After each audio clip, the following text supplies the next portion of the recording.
Can't hear you, Kathy.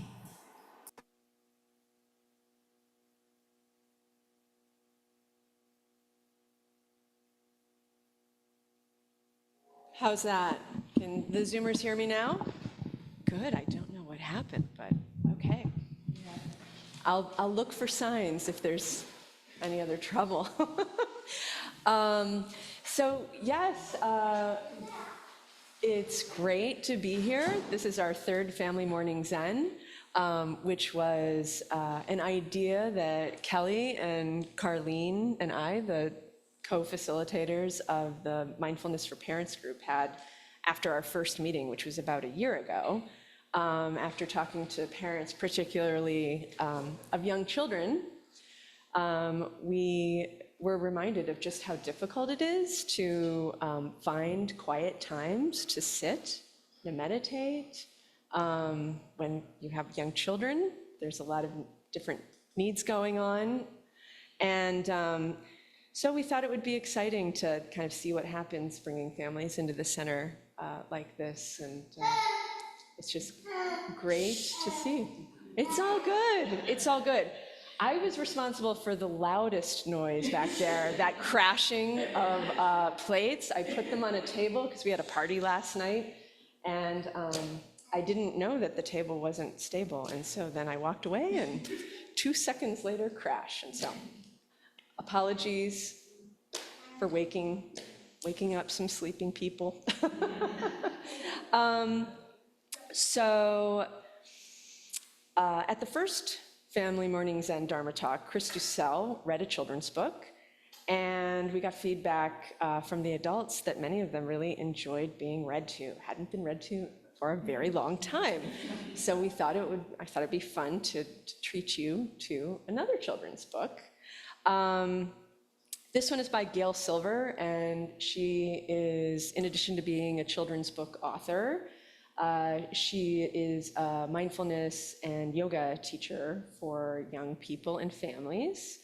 And she was a child advocate lawyer, and then founded a children and family yoga program, which then evolved into a school-based curriculum for mindfulness and yoga in schools in Philadelphia. And she's since started a nonprofit that brings yoga and mindfulness practice to under-resourced schools in Philadelphia for the benefit of the teachers and the students. And she's had a number of books published by Parallax Press, which Thich Nhat Hanh founded, and the American Psychological Association. So this is one of actually a trilogy. It's the first one, and it's called On's Anger. And it's a book that I actually read to my kids, who are now almost 16 and 18. So it's been a while, but it is a book that I still think about. So that says something. We read a lot of books together. I don't know if my kids remember it, but I do. So I'll go ahead and read the book. There's actually, for the Zoomers, we have slides of the pictures. There are these fabulous illustrations. And so I will also be showing the pictures with the book here, but I don't know. You can look wherever you want to look. But that way I thought the Zoomers might also be able to see the book as well. So, On's Anger. On was in the living room building a tower, the tallest tower he'd ever built. His grandfather was in the kitchen making dinner.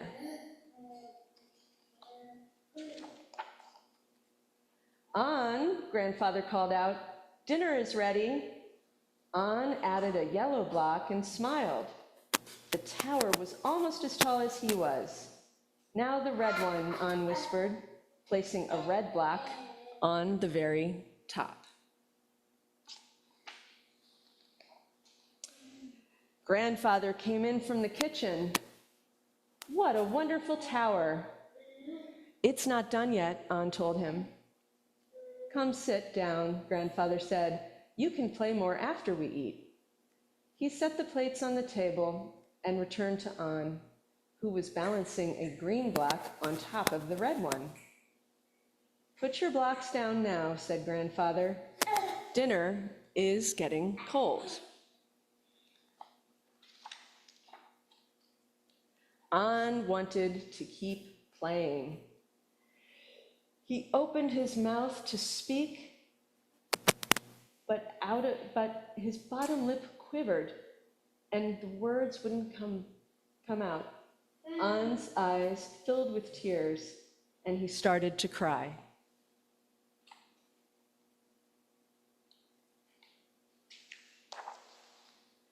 Grandfather tried to put his arm around An, but An pushed him away, knocking the tower over and sending the blocks flying. Go away, I hate you, An shouted. You're upset, said Grandfather. Please go to your room and sit with your anger. I'll come in when you're calm and able to talk.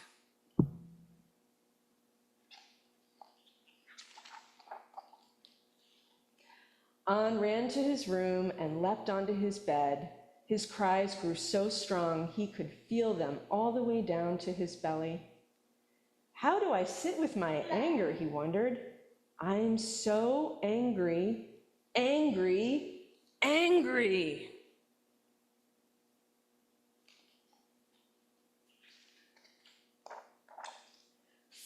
Finally, said a voice. I was hoping you would notice me.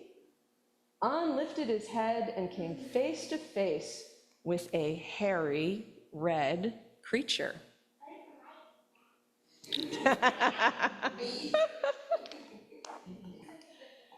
Who are you? Asked An. And how did you get into my room? I'm your anger, said the creature. You brought me here.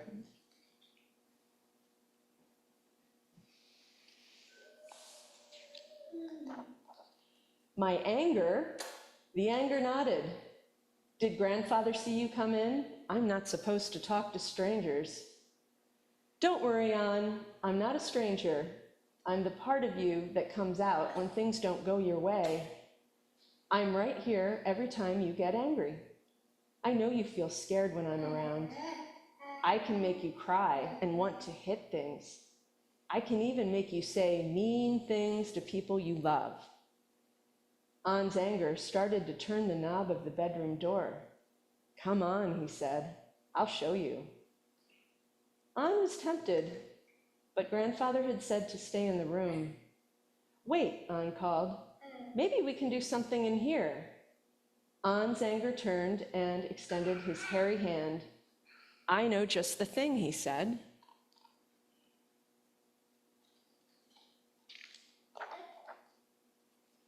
An took his anger's hand, and together they danced all around the room.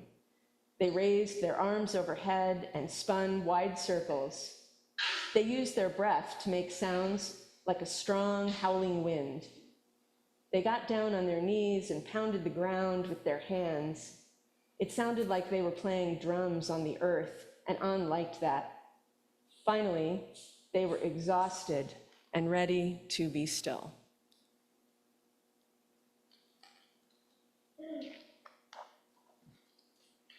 An and his anger sat silently. They sat. They breathed in. They breathed out.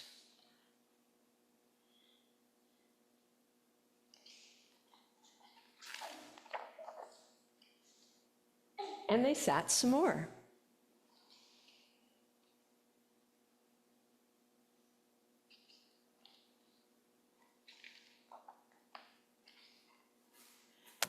I don't like to say mean things to people, said An, but sometimes I can't help it. I can help you, said his anger. How can you help? I thought you were the one who was making me do these things in the first place. That's true, but I'm also your friend. Whenever you feel angry, you should come sit with me. After we spend some time together, you might feel better. Spending time with you is kind of fun, An said. Do you want to stay for dinner? I think I'll be gone before dinner, said his anger. Are you sure, said An? We're having ice cream for dessert. An's anger smiled, and An smiled back.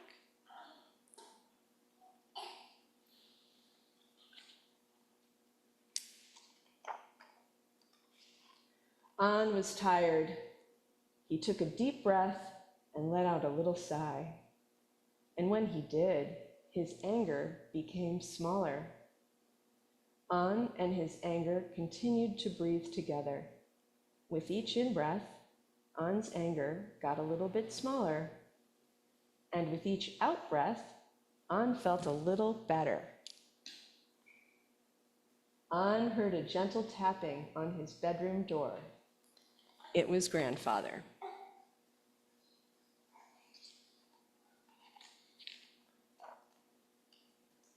Grandfather and An sat together.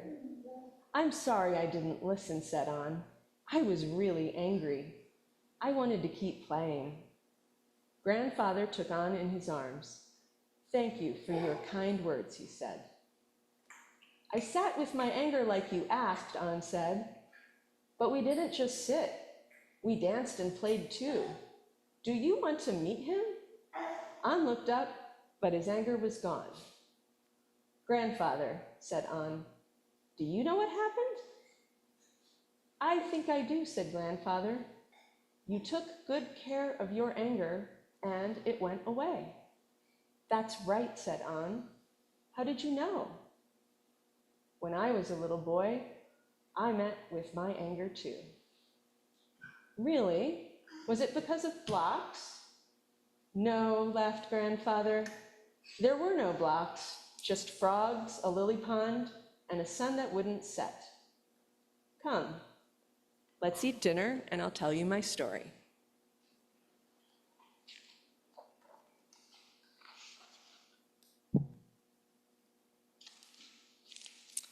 That's the book. So I guess part of the reason why this book stays with me, I mean, there are just these things that I've noticed about it that have just struck me. One is the way that anger is portrayed. Like, anger is this other character. Like, I don't know if any of you have seen Inside Out, which is Inside Out 2, the sequel, is out in theaters now, but fabulous movie. It's a Pixar movie, which may make one think it's just for kids, but actually it's fabulous for adults too. It's hilarious. And in Inside Out, all of these emotions are personified. You've got disgust and fear and joy and anger. And I guess what it does, in the same way that in this book, it sort of functions to help give a different perspective to these emotions and how they interact with each other and how we interact with them, how we engage with them. But in the same way, An's anger, while An's anger is personified kind of in this, it's very much still, it's a part of him at the same time. It's not an independent character, like something I noticed being kind of like a person who looks at punctuation and grammar and things like that, an English nerd, is anger is never, grandfather is capitalized, An is capitalized, like proper names, but anger, it's always An's anger or his anger, and anger is with a lowercase. And I think that suggests that, anger is not this independent entity. It is a part of us, but it also can be helpful to kind of hold it out and take a look, get a different look, a different perspective.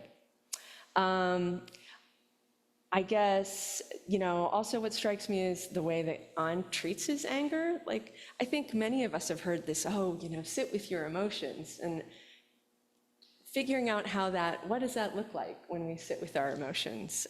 It can be a tricky and kind of challenging thing.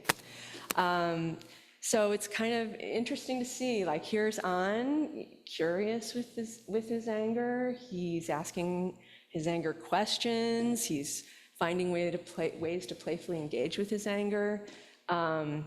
He even invites anger to dinner and, mentions ice cream. So, I mean, there's a friendliness to it and a kindness. And that stands in contrast to the way that I think our culture and many of us kind of tend to think about anger. It's something that we kind of try to push aside and maybe hide. It can be a kind of shameful sort of thing. You see things in our culture, like on social media, people having angry outbursts, and it's, sometimes we might pretend not to be angry when we really are. I don't know about you, but have you ever had someone say, you seem like you're angry? No, I'm not, you know? And so it's really kind of a refreshing perspective. And there are very good reasons why we think of anger this way, right? Because anger causes suffering, it causes harm. I mean, when we are under the influence of anger, we can say and do destructive and hurtful things to people and cause suffering for other people as well as ourselves. So it's kind of a more complicated view that, while anger is this force that, can make On do things that he doesn't want to do or that he might regret, it's also, he makes friends with his anger. So, and in the book, we also see, it's interesting to see the choices that On makes with his anger. At one point, anger's got a hand on the door and is like, come on, I'll show you how we can say mean things to people you love. And, On makes another choice. He decides that, why don't let's try to do something in here. And so we do have choices with how we interact with our anger. I think another thing that I really appreciate about it is, I guess, how he's focusing, like notice when he sits with his anger, where is his attention? His attention is on the anger. It's not the situation that provoked the anger. It's like the emotion itself, and he's fully engaged with the emotion as opposed to the story that, is involved with anger. So, I don't know, like thinking about something that makes me angry sometimes, driving around in Oak Park can make me angry sometimes. I see these reckless drivers, I worry about pedestrians and cyclists. Kind of gets my ire up. And, when I see something happen, I get cut off, I'll find myself, I want to yell at them, I want to say, you should not do that, and what I'm doing is I'm looking at the situation, I'm not looking at myself in those moments. And when we can take the time to actually move our attention away from that story, that kind of rumination about the actual event that took place that stimulated our anger, then it's much easier. Then we can look at anger and really dig in deeper and try to learn something from it, learn about ourselves, what are our triggers, what caused this? Are there any emotions that are behind the anger? Sometimes underneath anger can be sadness, like there was, for On in this. He was sad that he had to stop playing with his blocks. It could be helplessness, shame, fear. I mean, there are all kinds of different emotions. And so there's often a lot in there.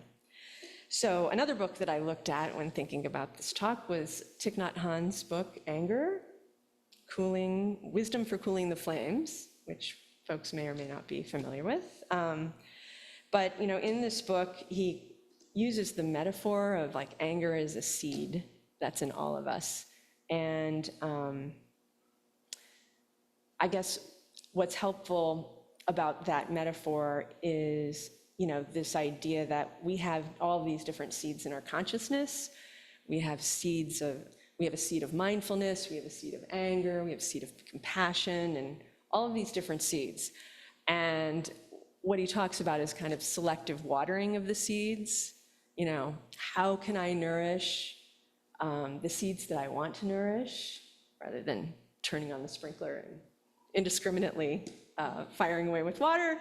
We try to take actions and use speech that's going to water the seeds that are more likely to ease suffering. And so when we are kind of ruminating, that is an action, kind of thinking more about what that actual event is, that can then kind of stir the pot of anger and water that seed of anger, as opposed to watering the seed of mindfulness, which is a way that, he talks about embracing. Even when we don't feel angry, we have this kind of seed in us, like the anger seed is always there. And, there are these different situations. And it's also like something that's important to remember is that even, it's a part of our language that, things make us angry, but it's really the seed. It's the watering the seed and the choices in watering the seed rather than these outside circumstances. It's our judgments that happen, our projection, our story. Like even in the story here, what transpired between An and his grandfather before his kind of anger explosion, each of them would have a different story about what happened, right? And, had An kind of been thinking about his version of the story, then more likely than not, his anger would have grown instead of, as he kind of watered his seeds of mindfulness and practiced, he was able to, then the anger got smaller and smaller. So another thing that strikes me in this book is the grandfather. I mean, the grandfather is this calm and gentle but firm figure who, guides on with, ways to be with his anger, like based on what he's learned. And he models for An, by advising him to go to his room to sit with his anger and telling him that he'll speak with him afterwards. He's modeling compassion and self-compassion. He's, changing the environment, changing the situation for An so that and advising him to go sit with his anger, giving him the space to kind of come to make different choices. But when we're activated, as many of us know, with anger, it's all too easy to bite the hook, to get caught up in it, and so we can't really. Our capacity gets greatly diminished for deeply listening and concentrating, having the capacity to talk things out and reason with another person. And we're just not ready to reasonably talk things through and maybe work on making some of the repair that is needed if we've had an outburst and said or done something that we regret.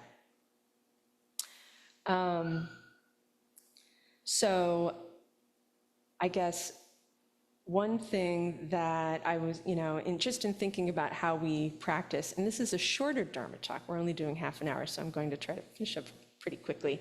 I'll just read a little excerpt from Thich Nhat Hanh's book, Anger.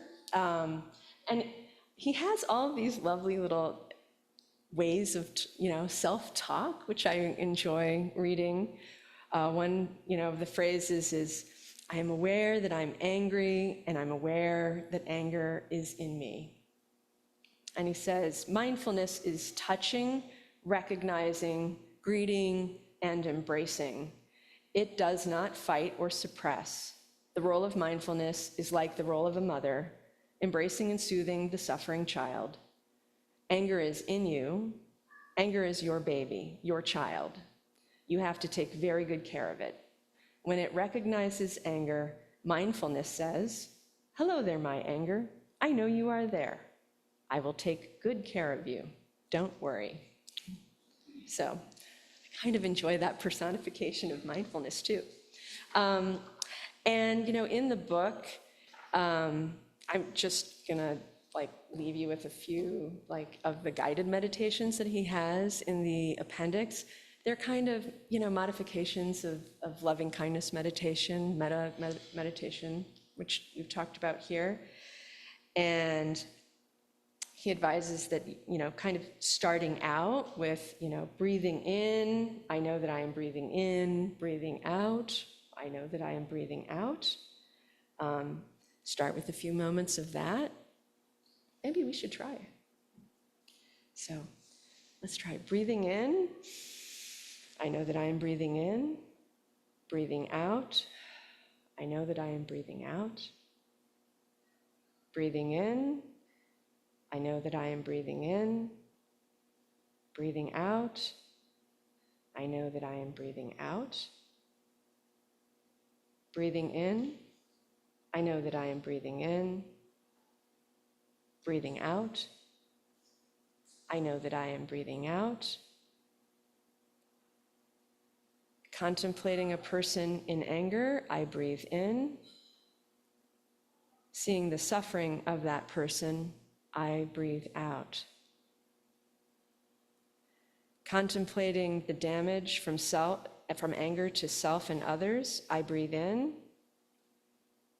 Seeing that anger burns and destroys happiness, I breathe out. Seeing anger's roots in my body, I breathe in. Seeing anger's roots in my consciousness, I breathe out. Seeing myself burned by the fire of anger, I breathe in. Feeling compassion for myself burning with anger, I breathe out. So, some practices to try. I think how we work with our emotions is very, individual thing. Everybody has their own experience. So, but I hope some of that was food for thought. Did anyone have any questions? Thank you. Over here, Ken. I absolutely love that Dharma talk, so thank you. Aw, well, thank you. Two things came to mind, one from the book and one from the way you spoke about it. I love the mindfulness of the grandparent as an aspirational practice for the parent. And I kept thinking, why did my parents do so much better with my kids than I did? And it wasn't because they didn't live with them, which is the answer. I told the story I told myself, but it was because they didn't have the ego. Okay, they're misbehaved. My youngest is bipolar, and behavior is the hardest thing to the ego. Okay, I read once, a parent's wish their kid was in a wheelchair because then they would have they would get the compassion that a parent of a child with a behavior issue doesn't get. So I love the fact that the parent wasn't there, which is a reminder. Sometimes we shouldn't be there either. But you also, the piece that really resonated with me is you use the term activate rather than the word I had been using and recently switched, which is trigger. Because when I get triggered, you can't unpull the trigger. But if I activate, I can deactivate. It's in my agency. And to me, that's been a tool I've been trying to develop. And the book just put it a whole lot better than I've been able to think about it. So thank you. Well, I'm glad you enjoyed the book. And, yes, I think trying to deactivate, it's all hard, whether it's triggered or activated or whatever. In that state, it's, the same kind of, it's, it's difficult. It's really challenging. And, for some people also, even have less capacity, like your child to manage those kinds of, I guess, tendencies to, activate as well. And so it's, practicing helps. It's hard. And grandparents, I think certainly like having like I guess another layer of stepping away from the ego is helpful. I think there's also just, as a parent, I mean, it's so much work. There's so much going on. It's just, you have to be on all the time.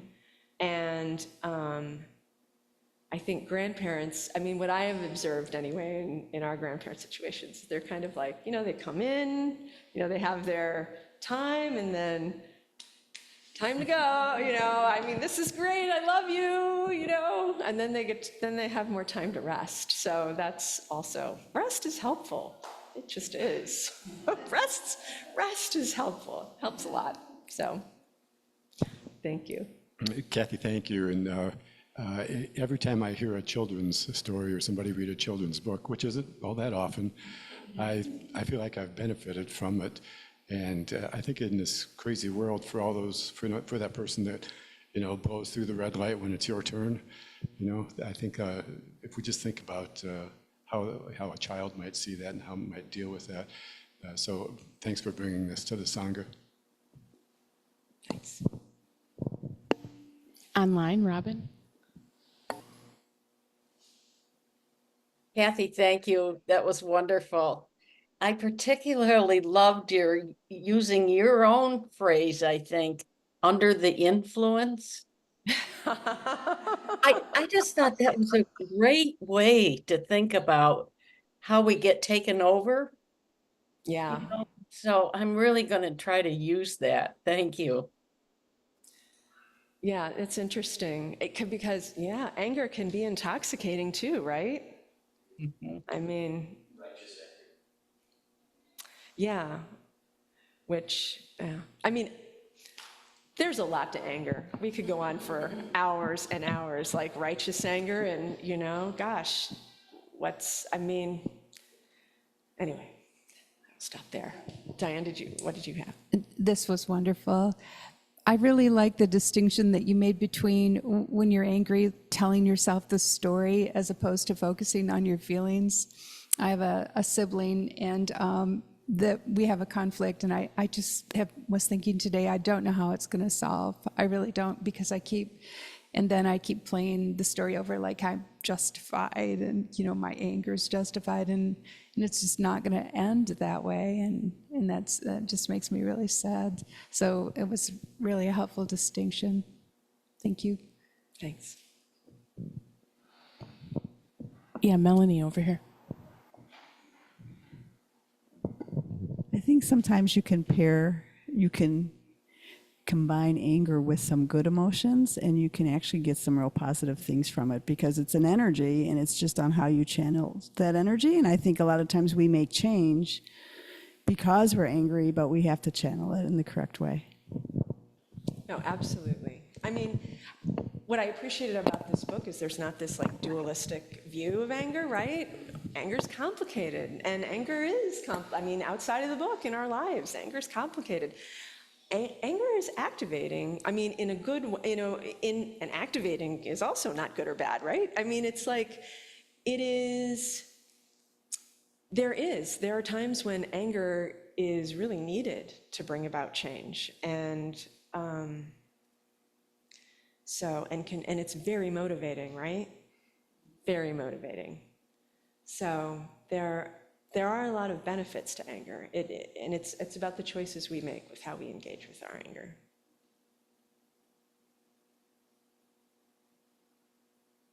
Oh, June? Yeah. Thank you so much for this beautiful talk, Kathy. Anger, is one of the three poisons in terms of causing suffering. So I had never seen that book before. And what a beautiful way of presenting it. I hope the children enjoyed it. I saw they were in there. So, right, listening to you, some of them anyway were. So thank you so much for this beautiful talk. Oh, my pleasure. Thank you.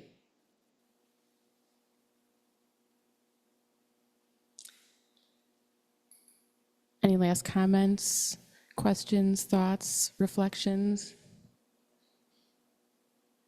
If not, I think we're going to join the community in the community room for Kinship Hour for snacks. Those of you online, feel free to come in and join us, or we'll miss you. Enjoy your Sunday. Thank you for being here. Thank you all. Kathy, thank you. Come back again. Thank you, Kathy. That was great. I'm going to go talk to my anxiety now. That could be the next topic. That's right. Relax, Bye. it's over. That's right. It's good to see you all. Well, welcome to Thank you. You did such a good job that you're going to be